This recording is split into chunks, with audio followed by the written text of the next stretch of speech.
Hello friends, नमस्कार दोस्तों। Knowledge for life group में आपका हार्दिक स्वागत है।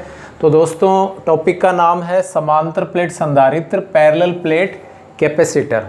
तो इसमें दोस्तों हम करेंगे क्या, इसमें हम दो प्लेटें ले रहे हैं, दोनों की दोनों पैरेलल हैं, समांतर हैं, और एक प्लेट को हम बैटरी के प्लस सिरे से जोड़ देते हैं और दूसरी प्लेट को हम बैटरी के माइनस सिरे से जोड़ देते हैं। तो एक जो प्लेट जो धनावेशित बन गई है, यहाँ इलेक्ट्रॉनों की कमी, यहाँ इलेक्ट्रॉनों की अधिकता हो जाती है। तो दोस्तों इस तरह से ये जो दो समांतर प्लेटें हैं, इनके बीच में विद्युत क्षेत्र उत्पन्न हो जाएगा, और वो जो आप पीछे गॉस के नियम के एप्लीकेशन के द्वारा क्लियर कर चुके हो, उसमें जैसे एक कोई भी प्लेट है, उस प्लेट के लिए विद्युत क्षेत्र की तीव्रता E = σ/2ε0 होती है। इधर वाली प्लेट के लिए भी σ/2ε0, और इन दोनों को हम दोस्तों ऐड कर देते हैं तो ये आ जाता है σ/ε0। ठीक है दोस्तों।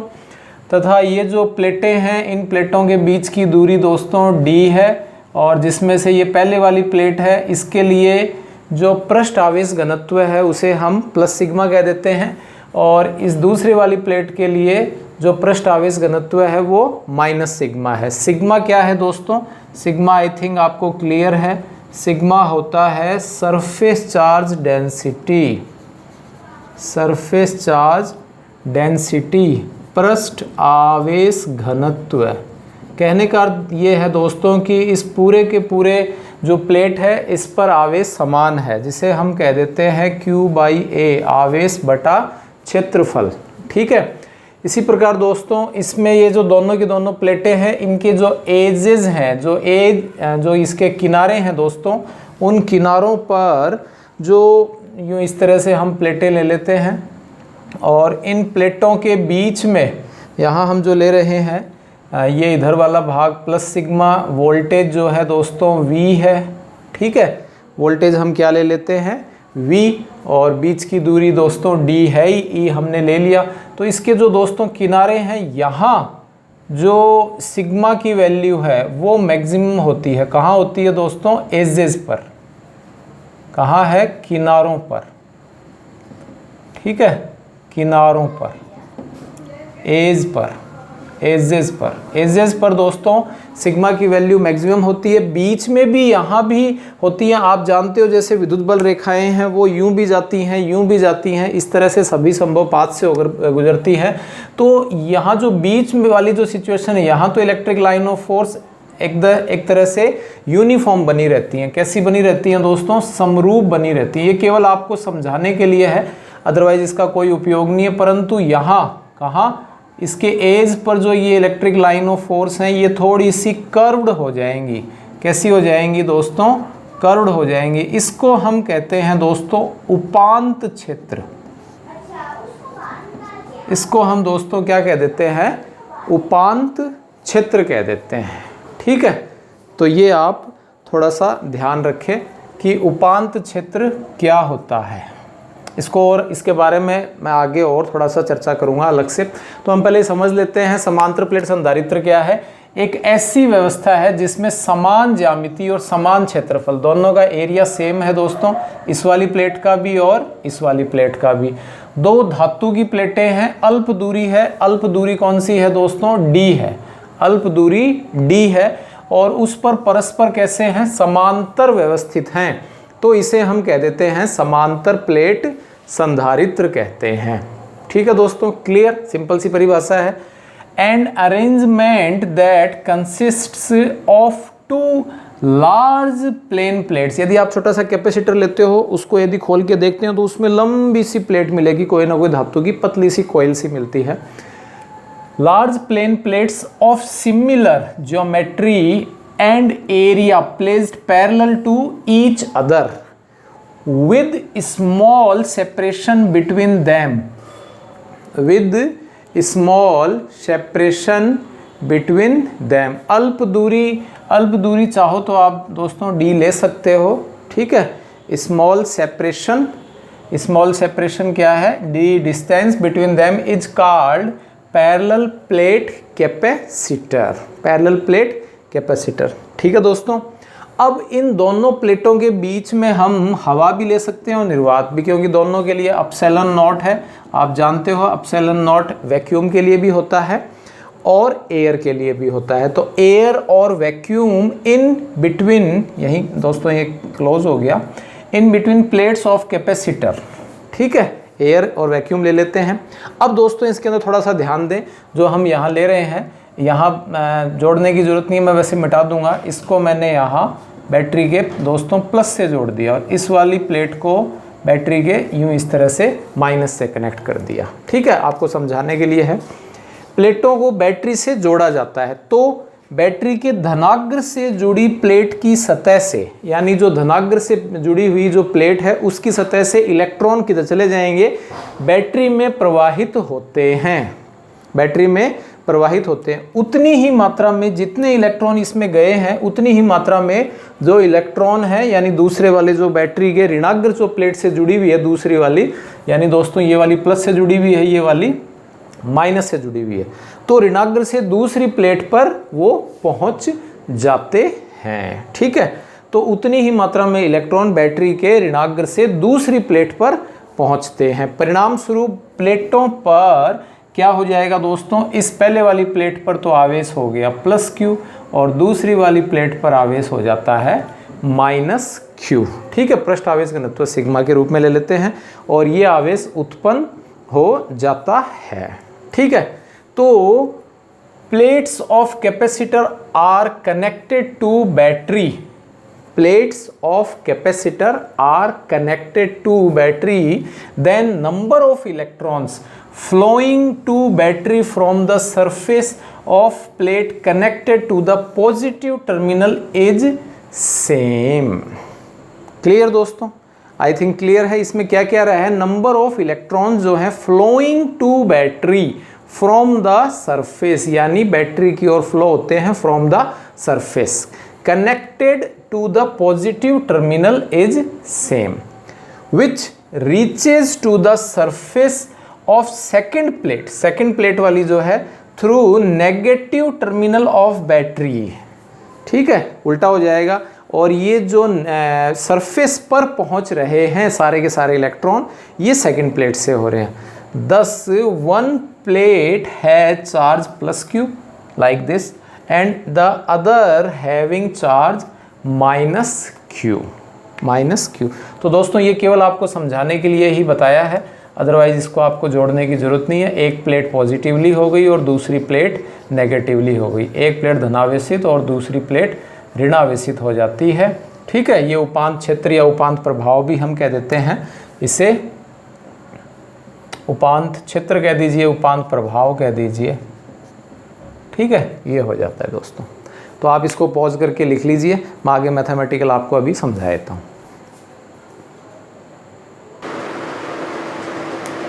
हाँ तो दोस्तों अब आगे हम इसमें करते हैं, जिसमें सबसे पहले ये सिग्मा के रूप में ले लेते हैं कि दोनों प्लेटों पर पृष्ठीय आवेश घनत्व sigma coulomb upon metre square हो तो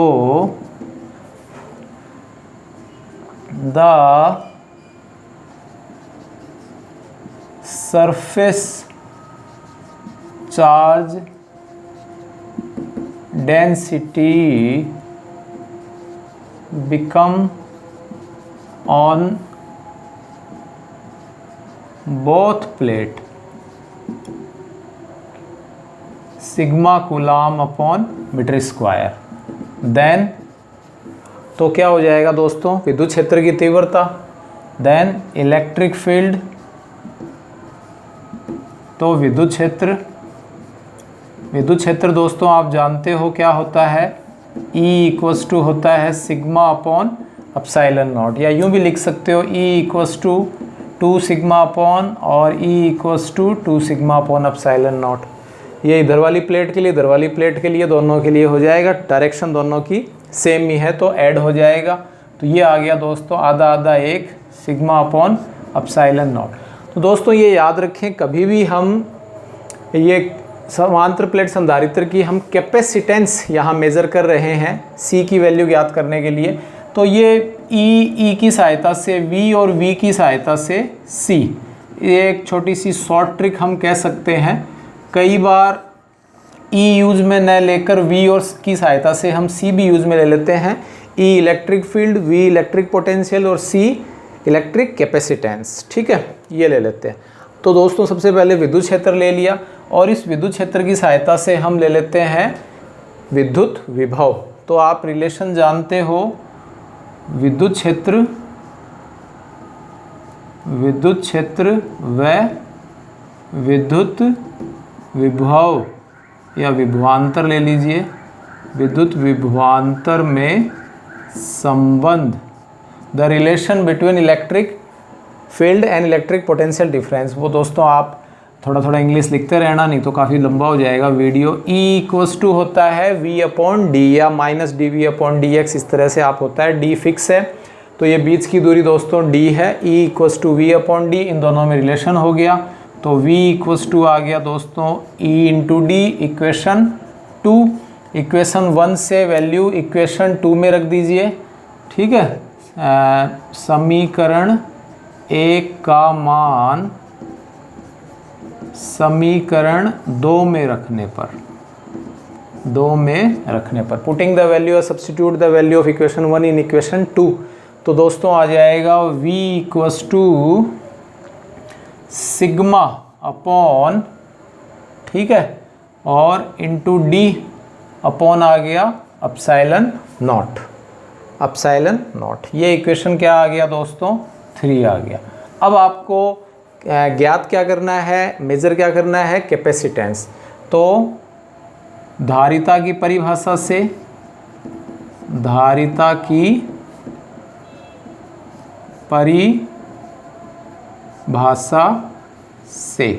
तो दोस्तों धारिता की क्या परिभाषा हो जाएगी, ये होती है C=Q/V।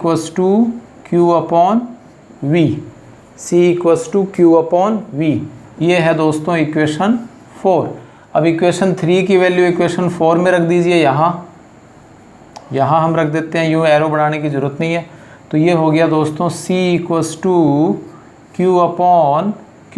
यहाँ लिख लेना समीकरण, मैं लिख देता हूँ, चलो समीकरण 3 और 4 से।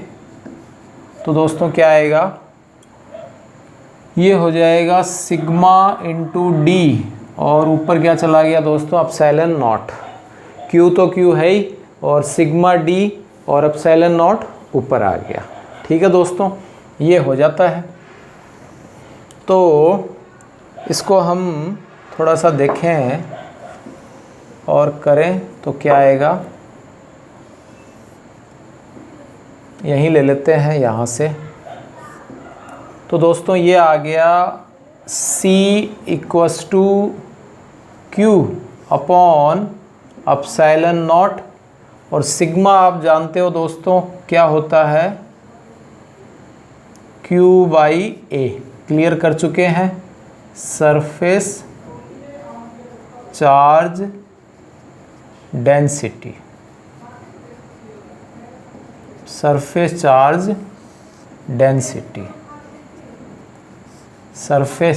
डेंसिटी, पृष्ठ आवेश घनत्व। तो दोस्तों ये हो जाएगा Q, ठीक है, और A किधर चला गया दोस्तों ऊपर, और इनटू में क्या है D, सिंपल सा है। Q से Q कैंसिल हो गया तो C= आ गया दोस्तों एप्सिलॉन नॉट A/D। ये आपके आंसर आ जाता है।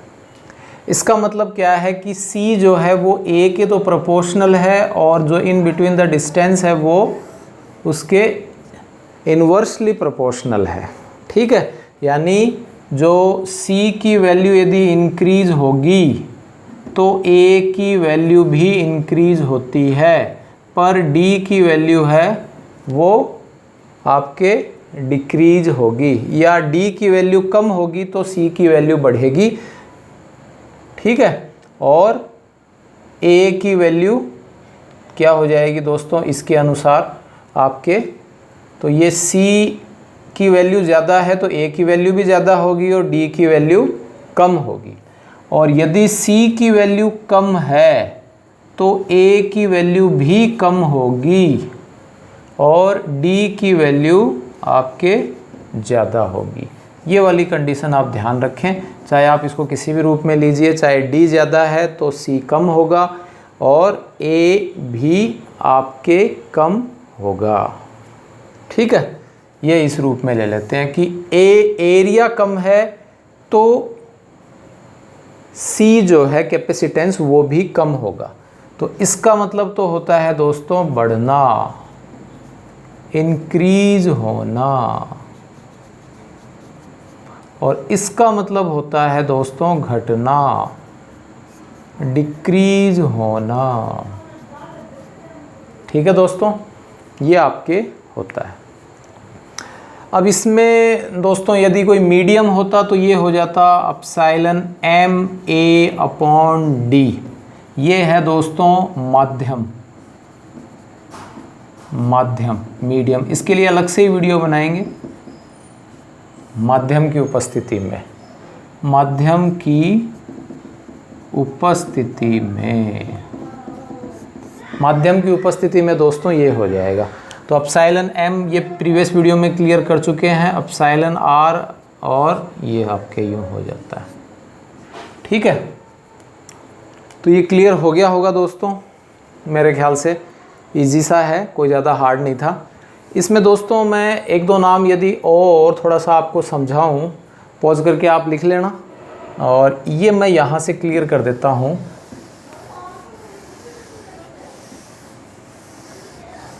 ये एक नाम आया है दोस्तों इसके अंदर, उपांत प्रभाव।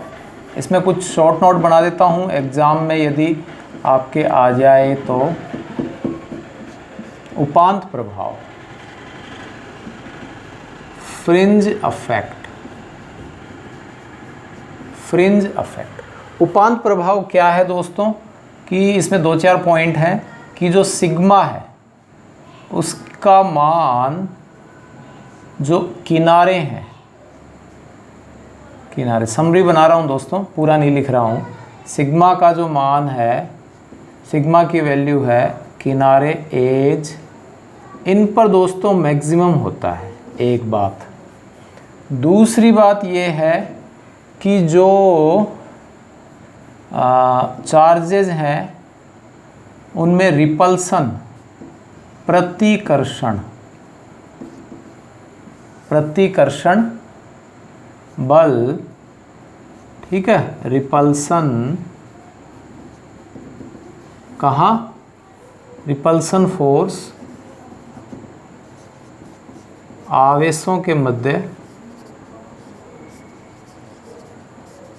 बिटवीन द चार्जेज, वो भी अधिक होगा किनारों पर। ठीक है दोस्तों, ये जो मुड़ी हुई लाइन दिखाई दे रही है, तो जिसके कारण क्या होगा, जो विद्युत बल रेखाएं हैं, जो विद्युत बल रेखाएं हैं, इलेक्ट्रिक लाइन ऑफ फोर्स, वो दोस्तों क्या हो जाती हैं, वक्रीय हो जाती हैं, कर्व्ड हो जाती हैं। ठीक है, जो ये आपको दिखाई दे रही हैं विद्युत बल रेखाएं, वो थोड़ी सी मुड़ी हुई हो जाती हैं, कर्व्ड हो जाती हैं। तो यहाँ दोस्तों होगा क्या, यहाँ जो इसके कारण बाकी जो एरिया है यहाँ तो सब जगह समरूप है, जो विद्युत क्षेत्र उत्पन्न होगा वो होगा दोस्तों असमरूप, असमरूप विद्युत क्षेत्र होता है। असमरूप यानी non uniform, non uniform electric field. तो दोस्तों ये क्या करेगा, ये जो है ये ई जो रिजल्टेंट है, ई रिजल्टेंट यानी परिणामी विद्युत क्षेत्र, परिणामी विद्युत क्षेत्र, इसको दोस्तों ये क्या करना चाहेगा, डिक्रीज करना चाहेगा। लेकिन ये जो असमरूप विद्युत क्षेत्र है ये दोस्तों बहुत कम होता है, लगभग नगण्य होता है, नेग्लिजेबल है, किसकी तुलना में, समरूप विद्युत क्षेत्र की तुलना में। तो इस वजह से इस पर कोई ज़्यादा प्रभाव नहीं पड़ता है। तो ये डिक्रीज, ये दोस्तों केवल और केवल प्रयास रहता है, इसका एफर्ट है किसके द्वारा, इस उपांत प्रभाव के द्वारा, लेकिन इससे कोई प्रभाव नहीं पड़ता, इसको हम नगण्य मान लेते हैं। इसीलिए जो रिजल्टेंट इलेक्ट्रिक फील्ड है वो हमेशा एज इट इज़ रहता है, यानी कि बढ़ा हुआ ही रहता है।